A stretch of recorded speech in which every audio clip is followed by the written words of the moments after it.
J'ai commencé le russe il y a 2 ans et demi, je dirais, en pensant avoir une activité intellectuelle de rechange à la retraite, puisque j'ai un métier à fort potentiel, à forte activité intellectuelle. Et me suis aventuré dans le russe en touriste. Et j'ai donc, il y a 3 ans, commencé à fouiller sur Internet pour trouver des formes d'enseignement. J'ai donc commencé le russe en autodidacte. Je vous tranquillise, c'est absolument impossible.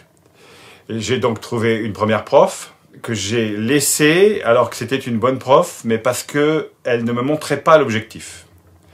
Donc moi, je fais partie de ces faibles intelligences à qui il faut montrer un objectif, sinon on n'apprend pas.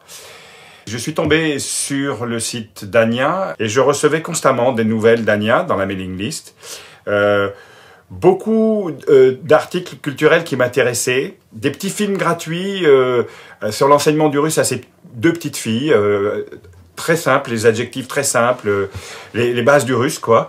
Et surtout, une grosse production sur la culture de l'Union soviétique qui m'a beaucoup intéressé. Par des petits films YouTube très, très faciles d'accès sur Internet. Et ma profession ne me permet pas de faire assez de russe dans la semaine, et notamment de parler assez russe dans la semaine. J'ai donc fait une immersion dans un cours de russe en Russie, à Saint-Pétersbourg, dans une école russophone, de russophones, que des Russes, pendant 1 semaine. Et toujours dans les mailing lists, j'ai reçu une proposition de stage intensif de russe avec Ania. Elle organisait un stage intensif en Carélie. Je connais la Carélie l'été. J'aime beaucoup le nord et le froid. J'ai correspondu avec Ania par mail et il me semble très peu par téléphone, où j'avais pas envie de gêner ses élèves, puisque j'étais le seul à ne pas être son élève. Et par 2-3 petits tests très rapides, elle a vu que j'étais au niveau de ses élèves. Elle m'a dit, tu ne gêneras pas mes élèves, tu peux venir. Donc je suis venu et je suis tombé sur une forme d'enseignement qui me convient parfaitement et qui est très différente de ce que j'ai croisé jusqu'à présent. Et il y a un certain travail des automatismes que je fais peu avec ma prof. Alors c'est difficile à expliquer pour des non-russophones, s'il y a des débutants qui n'ont jamais fait de russe. Ils vont peut-être pas bien comprendre. Le russe nécessite des automatismes entre l'adjectif, le verbe et le nom. Ces automatismes, il faut les travailler parce qu'il y a des déclinaisons, il y a des règles, il y a énormément d'exceptions. Et dans ces automatismes, il y a une logique qui n'est pas la nôtre. C'est pas du tout une langue latine. Il faut laisser les langues latines de côté. Donc, la logique de la langue n'est pas la nôtre. Et les automatismes doivent être acquis.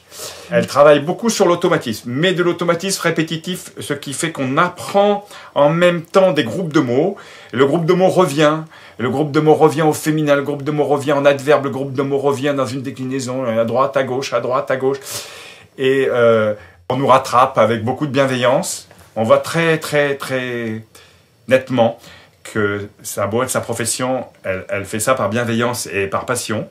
Et donc c'est extrêmement agréable. En dehors des cours, c'est une excellente compagnon de voyage avec qui on peut parler français sans aucun problème et avec qui on rigole beaucoup et on fait beaucoup d'activités. Voilà, donc c'est très profitable. C'est très différent du cours intensif en école à Saint-Pétersbourg où on prend ses 5 heures de cours et on rentre à l'hôtel complètement explosé et on retourne le lendemain reprendre ses 5 heures de cours et on rentre à l'hôtel complètement explosé. Voilà, dans une ville. Là, on fait des cours, on va faire du traîneau à chien, on revient, on fait des cours, on va manger avec des Russes, on revient, on fait peut-être un cours ou alors on va au banya parce qu'on a décidé qu'on faisait pas cours, c'est plus rigolo et on va au banya en russe et puis voilà. До свидания.